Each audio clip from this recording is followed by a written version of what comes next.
Hello and welcome, everyone. We're just delighted today to be here for the launch of EducateUS and want to really thank you for making time to be here with us. We have a wonderful lineup of people to talk to you about why we exist and what our objectives are. The fact that you're here already indicates that you understand how important comprehensive sex ed is. And why it's important to dedicate real resources and time and effort and people to making sure that we have comprehensive sex ed across the nation. I would like to first introduce as our first speaker, Chris Harley, who is the president and CEO of SIECUS, Sex Ed for Social Change. Previously, Chris ran her own consulting business, directed the Leadership Conference on Civil Rights, Civil and Human Rights for the 2020 census campaign. She also served as the deputy director for the National Council of Asian Pacific Americans and was director of intergovernmental affairs for the White House Initiative on Asian Americans and Pacific Islanders under the Obama administration. Chris also spearheaded health justice and reproductive justice policy efforts for the Association of Asian Pacific Community Health Organizations and the National Asian Pacific American Women's Forum. And she brings experience working at state-level agencies and community organizing to SIECUS. And I think it's fair to say that we would not be here without Chris's commitment to this. And so I'm going to hand this over to Chris to get us started. Wonderful. Thank you so much. Hi, everyone. Oops, let me get my video on. Hi, everyone. I am so excited and honored to be here to be addressing so many amazing powerhouses that are in the room joining us. Thank you so much. I did want to just take a quick moment to extend a few important thank yous to the SIECUS team, Allison, Donna, Gail, and the Venn group, including Vincent Ng, Joyce Liu, and Liana Narcho, who have been working so hard to make this affiliation happen and the launch event happen. I've got to shout out Jacqueline Friedman, who has been the brains and muscle behind this whole thing and who has been double timing it to turn a dream into reality. And I want to appreciate Soraya Shamali and Kara Burke-Powers for their leadership and partnership on the EducateUS Board of Directors. It's really amazing and wonderful to be doing this with such a group of visionary leaders to make this happen. So as Soraya shared, I'm Christine Soyoung Harley, President and CEO of SIECUS, Sex Ed for Social Change, and I'm beyond proud to be here with you today to share the news of this incredibly exciting announcement. For those of you who may not be familiar, SIECUS has maintained that human sexuality is a fundamental and worthy of dignity and respect since 1964. Our mission is to advance sex education through advocacy, policy, and coalition building. Our work and vision is to create an equitable nation where all people receive sex education, are affirmed in their identities, and have the power to make decisions about their own health, pleasure, and wholeness. And since 2019, SIECUS has been talking about sex education as a vehicle for social change, because we believe that sex education has the power to lay the groundwork for positive, progressive, much needed social and culture shifts in America. It's about centering that transformative role that sex education can play in our society by normalizing human sexuality and fighting for medically accurate and developmentally appropriate information that is shared without stigma or shame, and about ensuring that we are making policy progress that centers the lived experiences of our most marginalized and underserved populations, people of color, LGBTQ individuals, women, trans, and non-binary folks who need our help. At SIECUS, we are talking about sex education as an effective policy solution to teach young people about things like bodily autonomy, consent, healthy relationships, LGBTQ inclusion, and beyond. And we believe that sex ed done right can sit at that intersection of gender justice, racial justice, and queer liberation, and that we can build the bridges to bring reproductive justice advocates, the LGBTQ community, HIV advocates, the criminal justice reform, domestic violence survivors, and prevention advocates, along with parents and educators, students, colleges, every one of us who believe that actually teaching young people the information and life skills that they need allows them to live safe, healthy lives, to make good decisions, and to be empowered to live their best life. But look, it's no secret that we are living still through a difficult moment in this country. Over the past several years, there have been several national conversations calling for change. The Me Too movement highlighted that we as a society don't have a common understanding of consent, nor the tools to prevent sexual violence against people with less social power.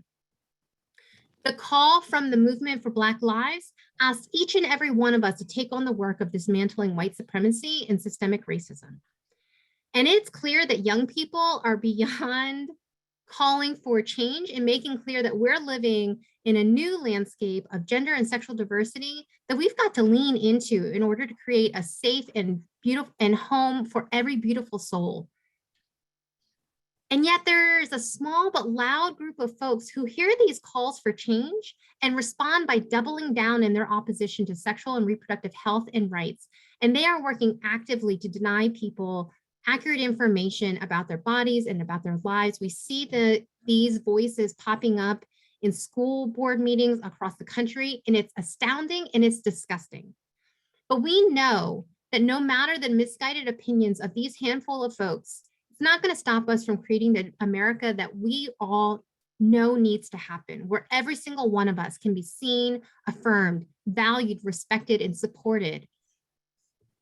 Real change, real and effective change is made at local levels, in communities and on the ground. And that especially rings true when it comes to advancing sex education. At SIECUS, we've started to make this shift to build a movement to advance policies and programs around the country. We've launched the Sex Ed Policy Action Council with members in 34 states to advance sex ed policies at the state and local level, and to build a network of peers that are sharing their knowledge on how to advance progressive policies that speak to the needs of our young people.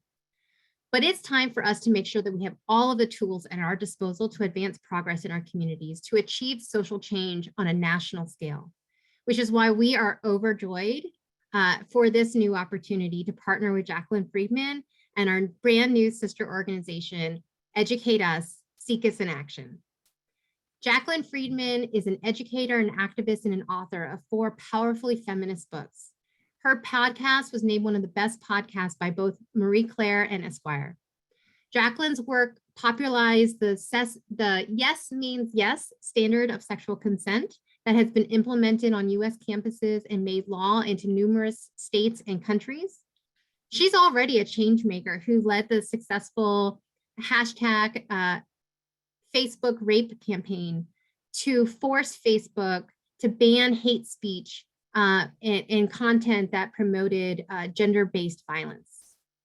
So Jacqueline is not only the powerhouse that is going to bring us into a new era of movement for sex education, but she is already setting incredibly high standards for the world that we can work together to create. So without further ado, I'm so excited to invite Jacqueline Friedman to share her vision, because we want to make sure that everyone knows that sex education has the power to spark long-term, large-scale social change, and we invite you all to be a part of this movement. Take it away, Jacqueline. Thank you so much, Chris. Oh my goodness. I just want to say I ditto all of the thanks to the SIECUS team, who's been just incredible trying to make a real organization where my idea once was, but also a very, very special thank you to Chris for just being an incredible co-leader and partner as we developed this idea this year. I genuinely, as Sarai said, we could not be here without you. I'm so excited to see all of you, and we can't get this done without you either. I want to tell you a little bit about how I came to think about doing this idea. I actually really first started thinking about how we change US politics around sex education in earnest almost a decade ago when a New York Times profile of the wonderful sex education that Al Vernacchio does was profiled. He does it in a private school. And there was all this conversation about how great it was and how great it would be if we did that in public schools, but you couldn't do that in the United States. And so it's just a darn shame. And as an organizer, I almost never take no for an answer. I really hate that received wisdom, like we can't do that here. And so it started to bug me enough so that when I was talking to agents about my third book, I was pitching out an idea, a book where I would research how we would change sex education politics in the US. My eventual brilliant agent, Anna Sproul-Latimer at Neon Literary said, not enough people are going to buy that book. And so I wrote Unscrewed instead, which I'm very proud of. But I've been obsessed about this issue for years because we know, and by the way, the right also knows that sex education is one of the most powerful tools there are for social change. The right has been funding it for decades. If you think there hasn't been sex education in schools, then you're pretending that they're not teaching abstinence education. Now, I call that propaganda and not education, but they call it sex education. And they've gotten results from it, and it's time for us to take the reins. We are the majority, and it's time for us to start acting like it. More recently, I've been involved in recent legislative cycles here in Massachusetts, working to get sex ed standards passed in the state. We are actually one of the only 6 states that don't have any standards for what's taught in sex education, and have taken hundreds of thousands of dollars just last year in abstinence-only funding here in Massachusetts. I'm happy to say that we are further along in that fight than we ever have been, and are pretty hopeful that this could be the year for Massachusetts. But I've learned a lot in that fight about who's holding the bag, and the reality is who's holding the bag is organizations whose primary focus is something else, and who need to be able to work on those issues. And so I really came to understand that we need a political organization that can do electoral advocacy, direct organizing, that has as its sole mission changing sex education in the United States for good. And that's what we've built. And here's how we're going to do it. We're going to transform 3 basic factors that right now are working against us, but we're going to flip on their heads. The first one is voter ignorance, right? So most people just haven't spent a lot of time thinking about the issue of sex education as a social change issue. I'm actually thinking about a conversation I had with a friend this summer, a friend who was, I think, in this room, when I explained the project to her, and she said, I just have genuinely never thought about it that way before, and once she did, she was like, yeah, of course this should be a big progressive social change issue. So we need to really help folks who are already temperamentally on our side to understand what's at stake in sex ed. We also have to work against the voter ignorance in that, especially in bluer states, in more progressive states, there's an assumption that kids are already getting great sex education in schools. They just don't really think about it, and they think we must have that covered. And then others are also ignorant in another way, in that they think they are in the minority. They want good sex education in schools, but they think that their neighbors mostly don't, and so they don't want to stick their neck out. But the reality is, poll after poll shows that we are the majority. And so we really can activate if we all activate together. So those are the ignorances that we're going to pierce, educate us. We also, too often in efforts to change sex ed policy for the better, have taken a small ball defensive posture. We've focused on teen pregnancy reduction and STI prevention. The challenge with that is threefold. First of all, straight off the bat, it reinforces stigma and exclusion, right? If you talk about the need to reduce teen pregnancy, first of all, you wind up stigmatizing teen moms. And it winds up having a real racial component, and you're really stigmatizing girls of color in particular. And when you focus on STI prevention, and usually it gets focused on HIV because that's the big boogeyman that's most likely to be able to kill you, you're feeding right into homophobic and transphobic propaganda. I'm not saying we don't want to support young people in not getting pregnant if they don't want to get pregnant, and obviously we want to help folks not get infections. But when we focus our message there, we see a bunch of ground to the right, and we actually reinforce stigma that we don't want to reinforce. So we want to shift the focus to what SIECUS is already doing, which is sex ed for social change. It's not against something, it's for something. That defensive posture also doesn't really appeal to parents who don't want to think about the issue, right? If we only talk about teen pregnancy and STIs, we're not reaching parents who think, oh, my kid's just not going to have sex, so I don't need to worry about that. That's not a problem in my household. It's none of my business. And then it also really just undersells the culturally transformative potential of comprehensive sex education, which misses out entirely on the chance to inspire voters, many voters who aren't parents, right, who care about social change issues, to get involved in making this change. And then the last thing that we're flipping the script on is much more straightforward, which is we haven't had a C4 or PAC or any organization that could play in the political arena. And we do now. Welcome to Educate Us. We're ready to tell a big, bold story with a bunch of leaders on the ground, including some who've been so generous to spend time with us today, and you're going to hear from them in a moment, to tell a bold new story about the culturally transformative power of comprehensive sex education. We can turn undecided, unengaged citizens into passionate sex ed voters. And in doing so, we'll also strengthen and move in solidarity with other anti-racist, feminist, and pro-LGBTQ liberation forces, because our causes and our enemies are one and the same. One more note, and then I'm gonna move along, but I started working on this, as you can tell, long before education became ground zero in our culture wars.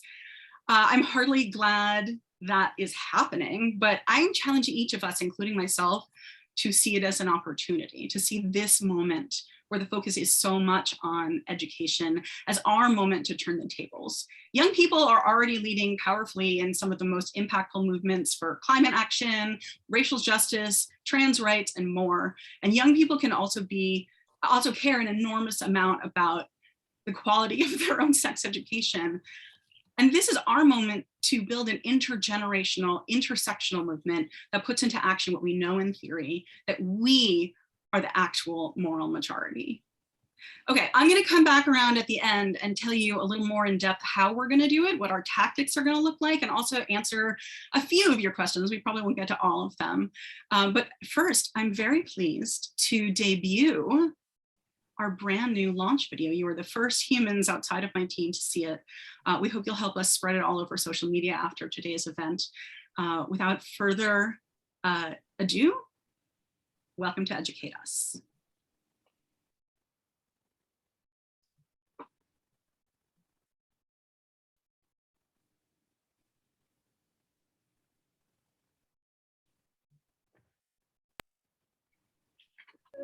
It's okay to admit it.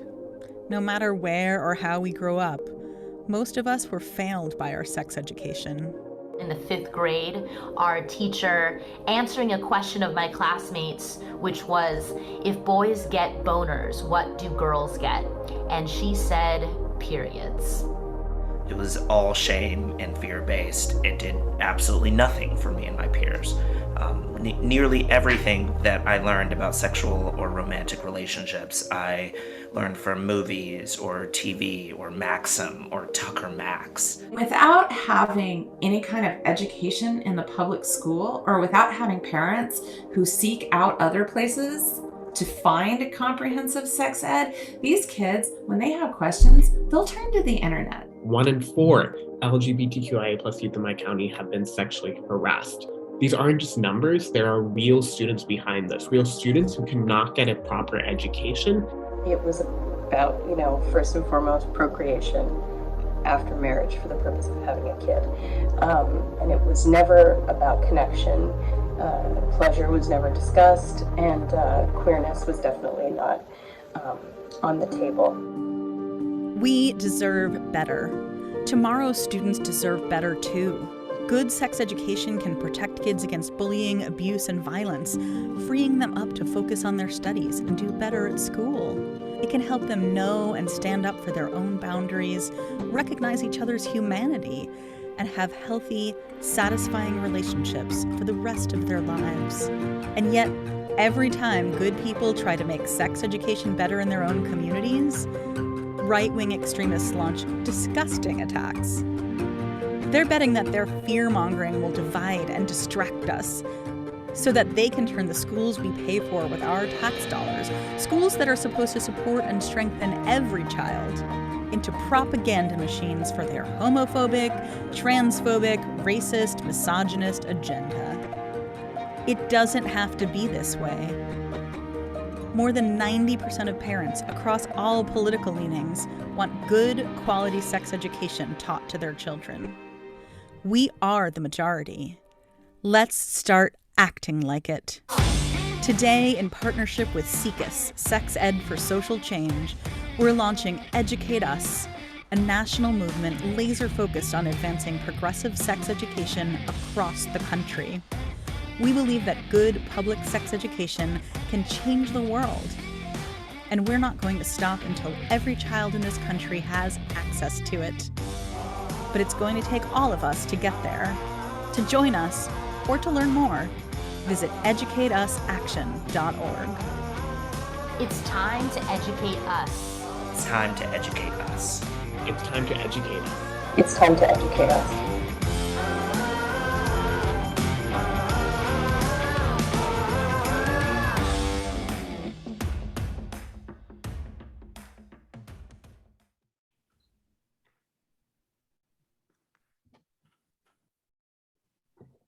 Thank you so much, Jacqueline, for introducing us. And with that wonderful video, it's just amazing to see how much work has gone into this in the last few days.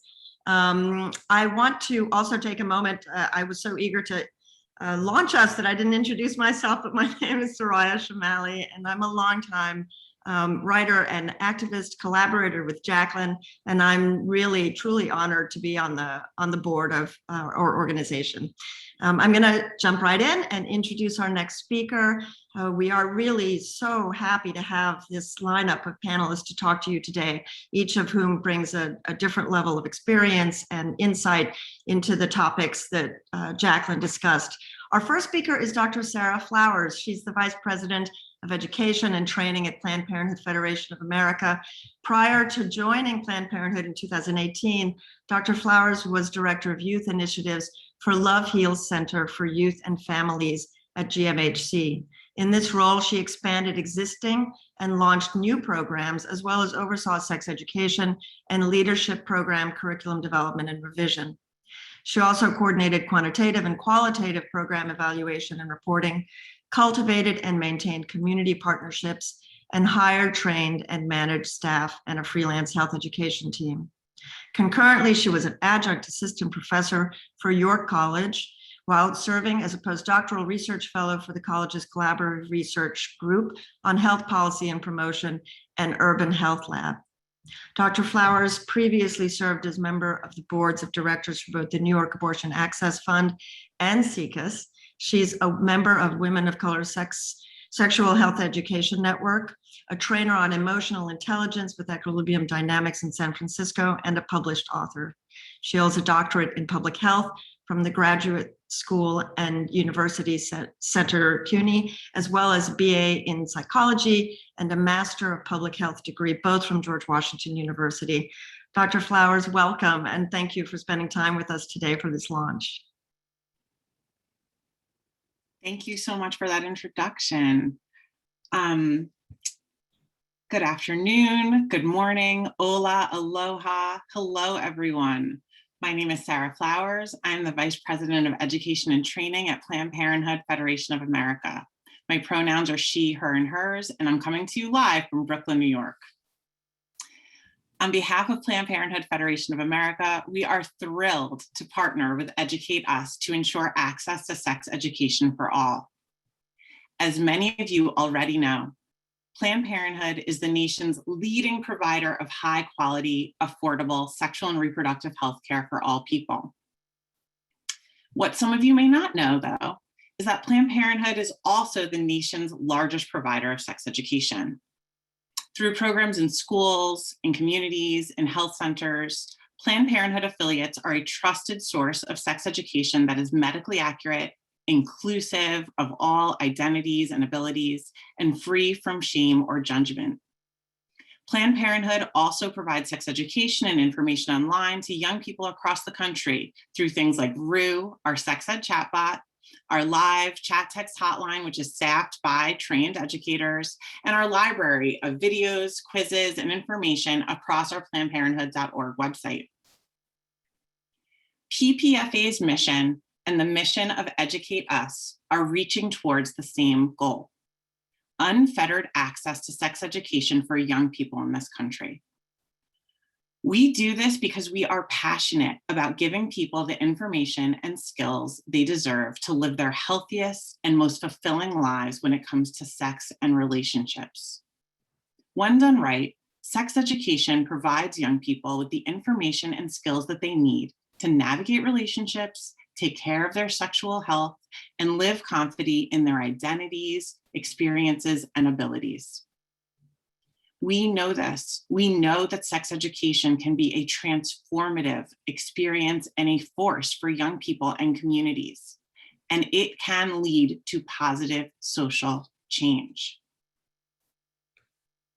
We know this because we know that when all students in a school get sex ed that is inclusive of all identities, all abilities and experiences, and openly incorporates learning about the full gender spectrum, dismantles racist stereotypes, and honors the fluidity of sexual orientation, that we are making an impact, and so are our students. Right now, in the US, far too many young people do not have access to sex education. Only 29 states and the District of Columbia mandate sex education. And I may be preaching to the choir here, but I got the mic. I'm going to keep going because you all know this. You joined and you support it. We know that only 17 states require content to be medically accurate, only 17. And 9 states require content to be culturally appropriate and not biased against race, sex, or ethnicity. And only 3 states prohibit programs from promoting religion. Newly released data from Guttmacher Institute shows that from 2015 to 2019, only half of adolescents across the US received sex education that met the minimum federal standards. These data are important and will help us continue to develop effective strategies. It also confirms what we already know. We have work to do, and we're going to do it together. Young people deserve sex education that sets them up for success, regardless of their sexual orientation, ability status, gender identity, race, ethnicity, or zip code. Like many of you here, PPFA believes that providing sexual and reproductive healthcare services, including abortion, is essential and intertwined with the right to sex education. Unfortunately, individuals and entities who are actively working to take abortion access away are the same people who are working to keep young people from accessing sex education that they need and deserve. In recent years, we have seen well-coordinated efforts from a core group of organizers to limit access to abortion. These are the exact same people who want to take away access to sex education or replace it with abstinence only until marriage programs under the cover of parental rights and inflammatory disinformation about what sex education looks like in schools. Their goal is to shame people for their sexuality, for their identities and experiences, and punish them for making decisions for themselves. The good news is, and it's been said already today, that the vast majority of people are on our side. Sex education is extremely popular. More than 90% of parents and likely voters support sex education in high school, and more than 89% of parents and likely voters support sex education in middle school. We are excited to continue to work alongside organizations who share our mission of making sex education more accessible, more equitable, and more inclusive for all. We are honored to be a part of this day and could not be happier to work alongside EducateUS to ensure sex education for all. Thank you so much, Sarah. It's really amazing to hear all of the work that Planned Parenthood does in this area. And I know how important and frankly delighted we are to be partnering with you. I'm going to introduce next Graham Weinshank, who is the co-founder and the core team leader of the Virginia Coalition for Sex Ed Reform. As Jacqueline said, I think that, you know, we need to take this perspective that we are the moral majority and that the changes that we want to see generationally really have to happen at every level of our society. And so Graham has been working very hard on the ground for several years. He became passionate about sex ed reform while serving as the chair of the Virginia Young Dems Team Caucus during his high school senior year. Since 2017, he has been the primary author of 3 iterations of comprehensive sex education reform legislation in Virginia. No easy feat, we know, including SB 1235 in 2017 and HB 159 in 2018. In his capacity as co-founder and core team leader for the coalition, Graham has helped grow it since its creation in 2018. And he is also a principal author of the Virginia Healthy Youth Act. So I'm going to hand it over to you, Graham, to talk about this work that you've done and your vision for the future. Yeah, thank you so much for having me here today. It's truly an honor to be here and to be sharing my thoughts with you all for such a momentous occasion. My journey with sex education reform began in 2017 as a high school senior. And going into the 2017 General Assembly session, I naively thought that elected officials would be responsive to things like science, data, and facts. But after a pretty rude awakening with the failure of the bill that I wrote that year and the failure of my second bill in 2018, I got together with fellow activists here in Virginia and co-founded the Virginia Coalition for Sex Education Reform, because we realized that in order to protect our students and to ensure that they got the education that they deserve, we needed to build a broad movement with political power. And so since 2018, our coalition has grown substantially, and we are ready to bring this fight to the Virginia General Assembly once again, to share our stories, to tell Virginia's elected officials that abstinence and abstinence plus sex education don't work, and to tell them that the system is thoroughly broken. But the problem for us has always been communicating the urgency of this problem in a state like Virginia. As it might have become clear last week, we are not the solidly liberal state folks around the country tend to think that we are. And with the hard right in control of Richmond, with their drums of war steadily banging against the imaginary enemies of critical race theory, transgender inclusion, LGBT-themed books, and education in general, we need to fight harder than we've ever fought before to protect the rights of Virginia's students and to ensure that every student has the right to access medically accurate and comprehensive information about their own bodies and their own lives. And that's why the Virginia Coalition for Sex Education Reform is so proud and honored to stand with EducateUS. We have been working with EducateUS for the past several months, and the evolution of our efforts here in Virginia speaks to the promise and the power of what EducateUS will bring to this movement on a national level and in every state. With the Virginia Coalition for Sex Ed Reform being led entirely by a team of volunteers, the capacity that EducateUS has added to this movement is simply incomparable. Now more than ever, this fight for comprehensive sex education reform is a battle of messaging and outreach. With EducateUS's involvement in Virginia, we have benefited from the expertise of professional communicators, gaining the ability to align our messaging more closely with the political realities on the ground. With their knowledge and their support, EducateUS has opened doors that we previously thought were closed and locked forever. And now we are fully prepared to engage with every opportunity in front of us. Now, I'd be remiss to say that without a doubt, this movement took a hit last week, but we have taken hits before. In Virginia, we have been fighting this fight for almost 6 years, and every time this movement takes a hit, it gets a little bit more difficult to get up off the ground. But with EducateUS alongside us in this fight, it's become easier for us to get up, dust ourselves off, and get back in the ring.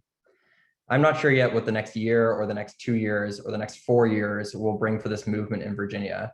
But if there's one thing that I am absolutely positive of, it's that this movement isn't backing down, and that EducateUS will be right next to us, lifting us up as we fall, building us up as we grow, and celebrating with us as we succeed together. Thank you so much for having me here today, and I can't wait to see what the future will bring with EducateUS. Thank you. Thank you so much, Graham. That was wonderful to hear about your work. I'm going to now introduce Fran Hutchins.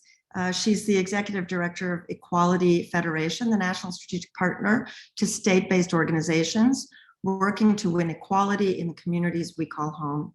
She has been with the Federation since 2012 and worked on the ground with our partners to build strong organizations, develop tailored strategies, and create data-driven solutions to meet the needs of this movement. Fran's career has focused on building strong, progressive movement that changes the way we approach our most pressing social problems: poverty, homelessness, education, economic inequality, and discrimination. She's especially proud to have served as regional field director for Mainers United for Marriage, the successful 2012 campaign to win marriage for same-sex couples in Maine. Thank you so much, Fran, for being here with us today. Thanks so much. I'm really honored to be here supporting Educate Us. We've been proud to partner with SIECUS for many years now, and in our joint efforts to ensure LGBTQ+ students are reflected in sex education, because we all know that sex ed isn't comprehensive unless it reflects all people and identities. So really excited about this launch, and Equality Federation is eager to deepen our partnership with SIECUS now in this new strategic way.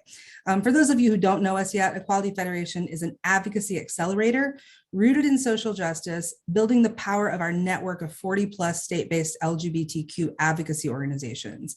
We work collaboratively with our partners and with partners like SIECUS to maximize state advocacy on these critical issues, to mobilize people power that we need to create change, and to set an expansive policy agenda that includes things like comprehensive sex education to address our entire community's needs. And, just as school-based sex ed has been under increasing attack from the far right, as Jacqueline mentioned, so has the right of transgender students to exist within schools through bans on playing sports, using bathrooms, and even being called by correct names and pronouns. Trans kids are becoming less and less safe at school. And these attacks, like the attacks on sex ed, are coordinated efforts by our opposition, and they are a threat to all young people's abilities to thrive. And so the launch of Educate Us could not come at a more needed time. Our shared opposition is trying to attack young people by restricting what they learn about themselves, their bodies, their relationships. And Educate Us is going to expand the range of tactics available to the sex ed movement and to partners like Equality Federation in the fight to make a better world through comprehensive sex education. And comprehensive sex education is a queer justice issue. Being able to understand, to learn, to talk about one's sexual orientation and our gender identity, it's key to being able to make informed decision about our health, our understanding of our bodies, and understanding how our bodies relate to other bodies out in the world. And without LGBTQ+ inclusive sex education, queer and trans youth are left in the dark. LGBTQ+ youth, particularly those who live at the intersections of multiple marginalized identities, such as Black, Indigenous, and other people of color, people with disabilities, they need to be able to learn in settings that are inclusive of their experiences and their lives, that give them the necessary tools to stay safe and healthy. This is why comprehensive sex ed is a queer justice issue. And, however, whether legally barred, actually banned, or just ignored, LGBTQ+ inclusive sex education is just not available for most young people. From no promo homo laws, which mandate that public schools either don't talk about our issues at all, or talk about LGBTQ people negatively, to bullying, misgendering by peers, even teachers and school officials. Schools can be really unsafe and terrifying places for LGBTQ youth. And Educate Us is poised to address these issues and fight against the harms caused to LGBTQ+ students by ensuring comprehensive sex ed for all students through these new tactics: direct organizing, electoral advocacy, groundbreaking policy and political strategies, and more. And we could not be more excited to join you in that partnership and to stand with you. So congratulations to SIECUS on this new endeavor. It could not come at a more essential time for the youth in our country. And we are so looking forward to partnering on the road ahead. Thank you so much, Fran. And thank you too for giving such a wonderful comprehensive overview of how related all of these causes are and how much a part at the earliest stages of our lives in education, sex ed, for better or worse, plays in the way our culture develops. So next I'm going to introduce Tahir Duckett. He is the Executive Director of Georgetown's Center for Innovations in Community Safety. He's also a co-author along with Jacqueline and a neighbor in DC. Tahir was previously an attorney at Relman Colfax, a nationally renowned civil rights law firm. He was also a founding executive committee member of Law for Black Lives DC. While still in law school, he founded and directed Rethink, an organization dedicated to preventing sexual violence before it starts, with a particular focus on adolescent boys. Through Rethink, Tahir identified and taught hundreds of adults to build a culture of consent, empathy, and emotional awareness among adolescent boys in their own communities, all while not relying on criminal responses to sexual violence. Thank you so much for being here with us today, Tahir. Oh, thank you so much, Soraya, for those kind words. It means so much coming from you, someone that I admire so very much. And Jacqueline, thank you so much for starting this absolutely critical organization. It's a cause that is so near and dear to my heart because I remember so vividly what it was like in high school to be arbitrarily separated by sex and given 2 days of sex education where my group learned about male anatomy and STIs and nothing else. And I remember being just smart enough to suspect that the high rates of teen pregnancy in my school were probably related to the school's failure to give us the education that we needed.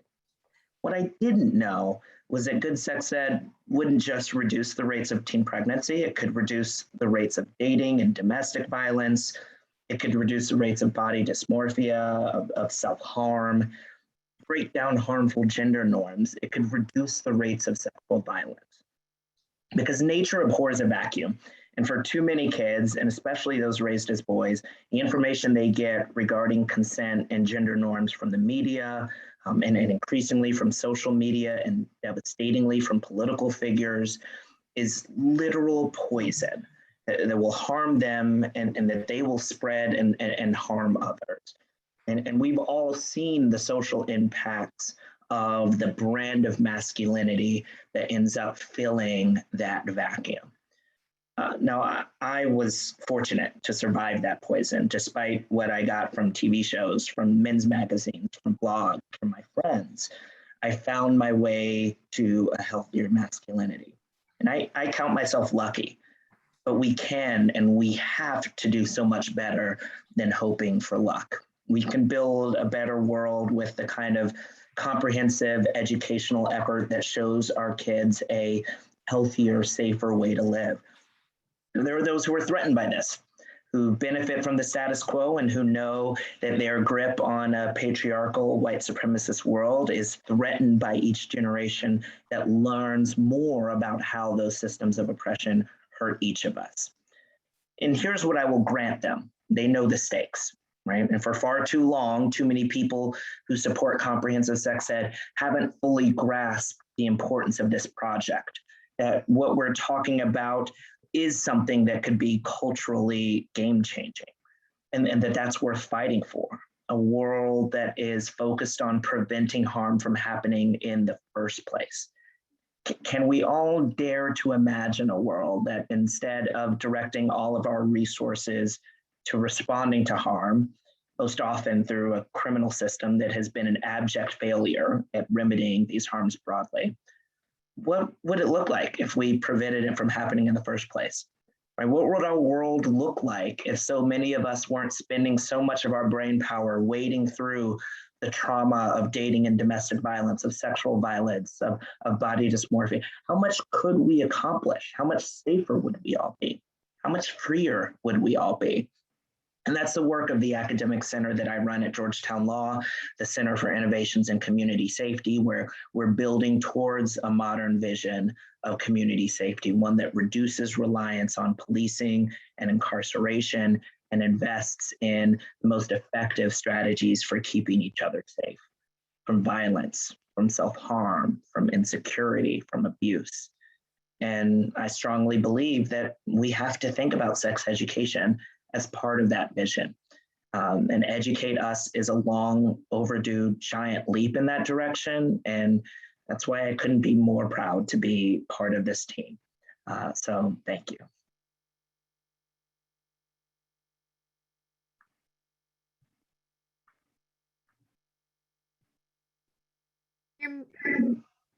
You're muted. Sorry about that. Yes, I was saying thank you very much here for being here. And again, for stressing truly how interrelated all of these very serious challenges that we are facing really are.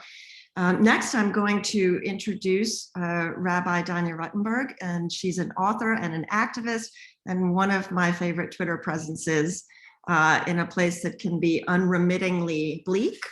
She is always a lovely presence. She's the author of 7 books on religion and spirituality, including several on Judaism and feminism and Judaism and sex. And she has written for outlets such as the New York Times, The Atlantic, The Washington Post, Time, MSNBC, and elsewhere.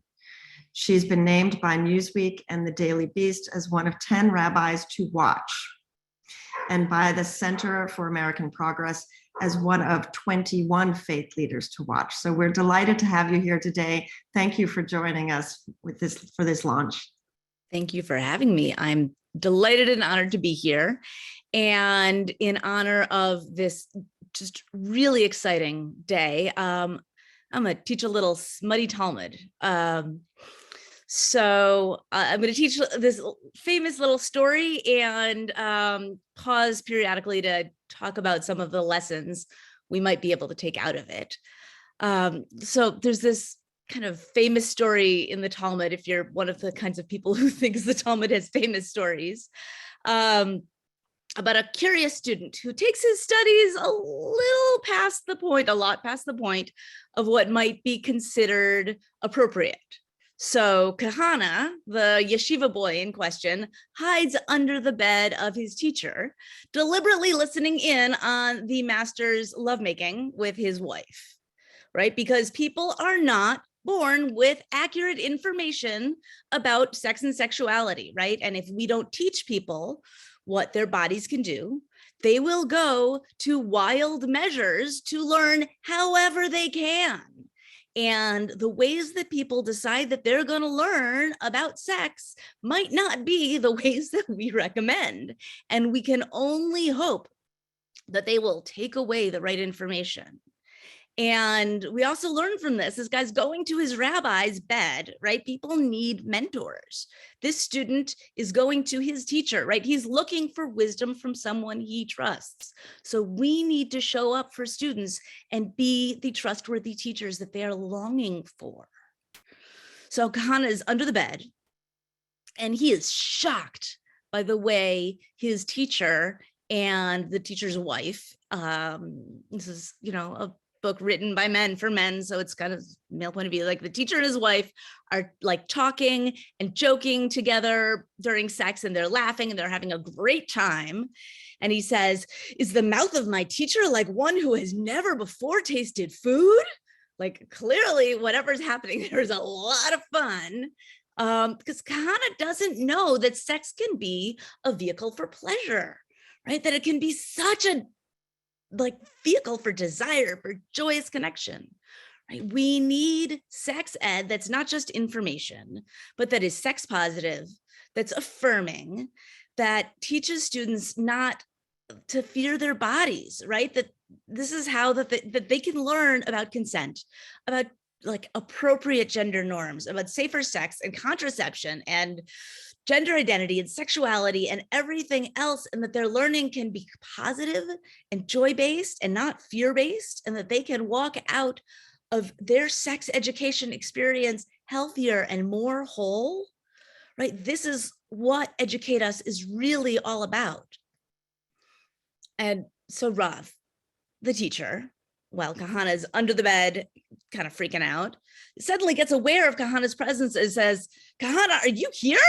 Get out, this is not proper behavior." because boundaries are okay.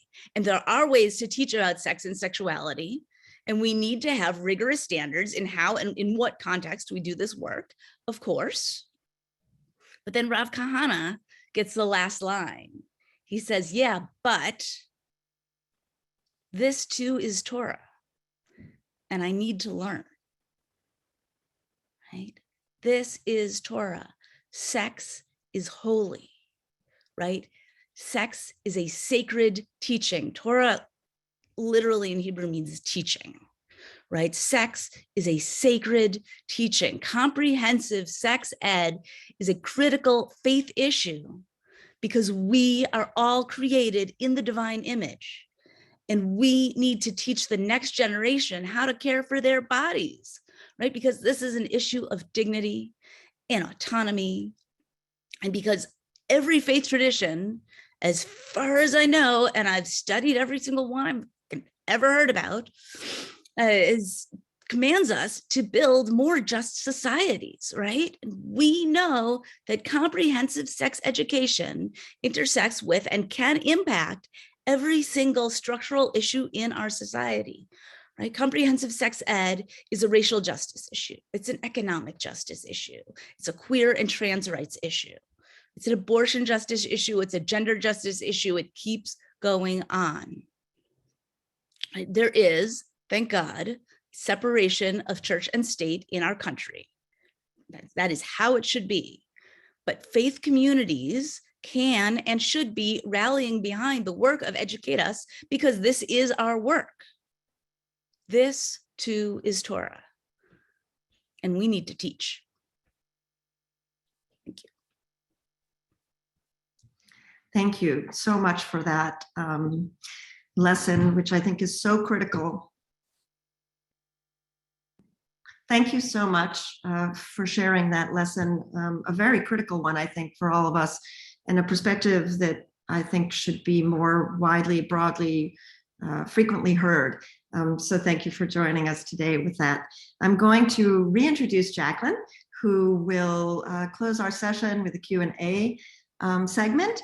And again, I would like to reiterate my thanks to all of our wonderful panelists and to everyone who has joined us this morning. Jacqueline, do you want to take it away?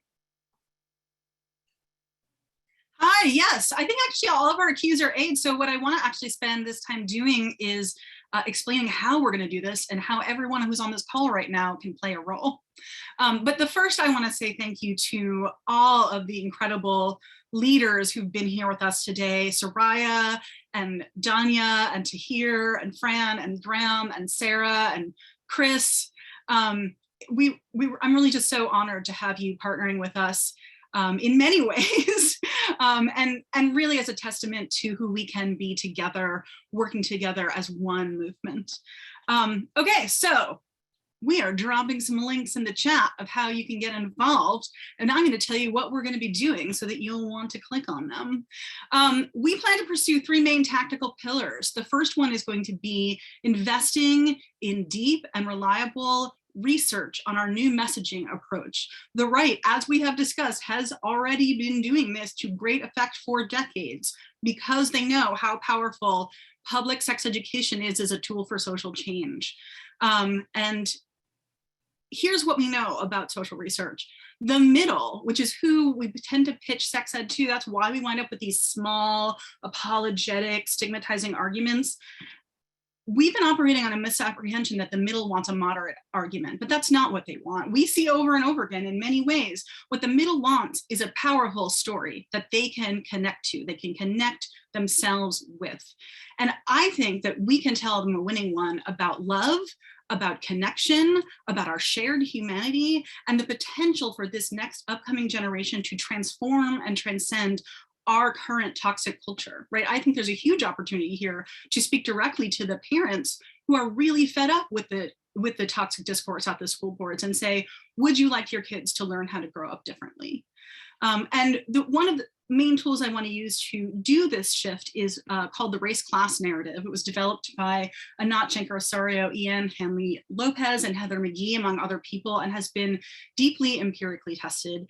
And what it does is show us exactly how we can talk about our differences but also unify across them. We can tell a story that acknowledges race, that acknowledges gender and sexuality and class, all these differences, in a way that unifies us instead of dividing us, instead of pretending, and backing away from those issues.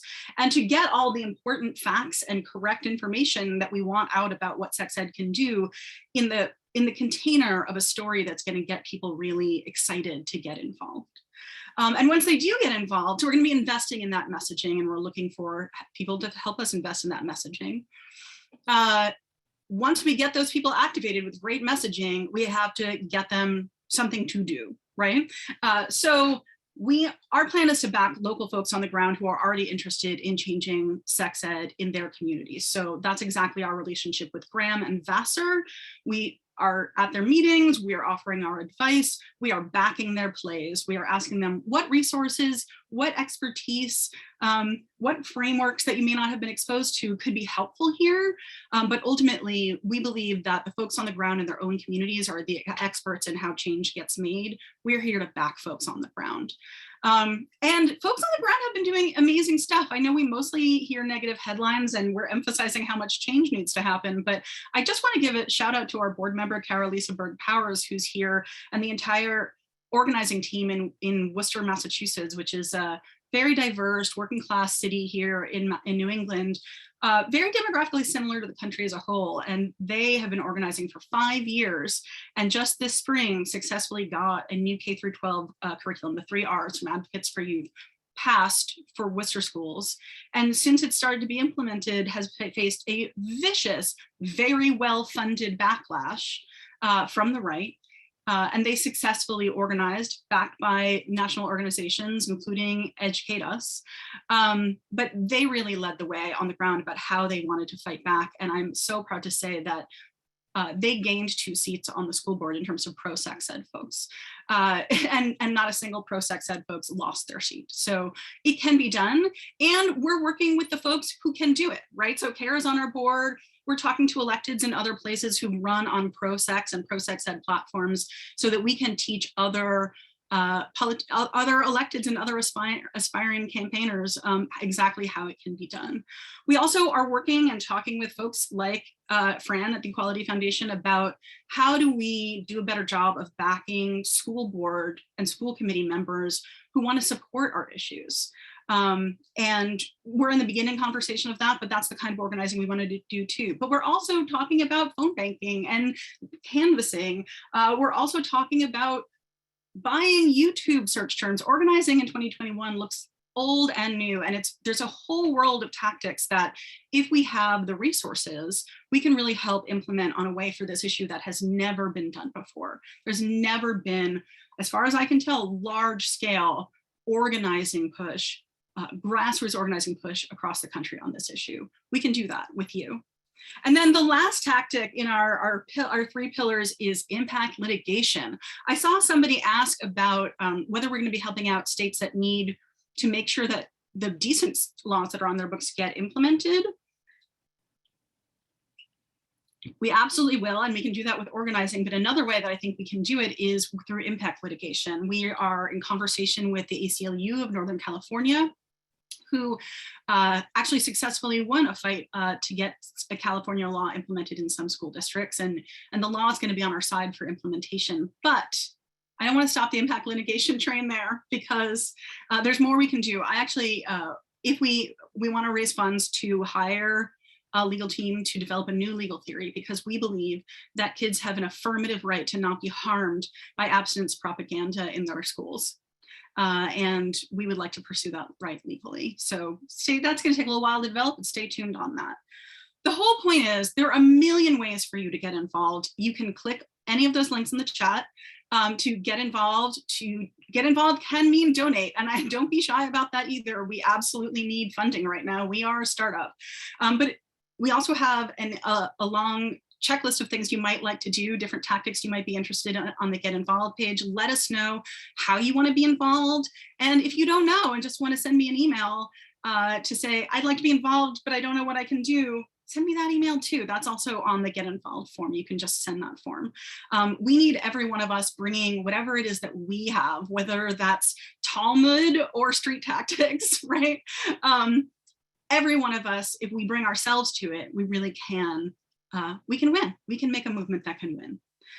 So I want to close with two quotes that are very dear to my heart. One is grounds me in where I've been and where I come from. My temperament, my philosophy as an organizer absolutely comes from Judaism. It's not an accident that I asked Danya to be here with us today and teach some smutty Talmud. There's a teaching, one of the ancient teachings goes like this: it is not yours to complete the work, and neither is it yours to desist from it. And so I want us to think about that, right? Like if it feels overwhelming, like, oh my God, we have so far to go from here. I find this so helpful just to think about, well, I don't need to know the whole way here, and I certainly don't need to get the whole way by myself. We can't do that. But if each of us, I like to think of it as like contributing a brick here and there, contribute what you can, and we can get there together. And then lastly, this quote has been a touchstone for me more recently, but it really speaks to, the potential for change. It was circulated most after the 2016 election, and it's by Ursula Le Guin, and it says, "We live in capitalism, its power seems inescapable. So did the divine right of kings. Any human power can be resisted and changed by human beings." And so I just want to end there because, because we can resist and we can make change. Everyone on this call together, we also know our entire networks, we are powerful enough to do this. We are the majority. So I can't wait to change sex ed for good with you. Thank you so much for being here today, everyone.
You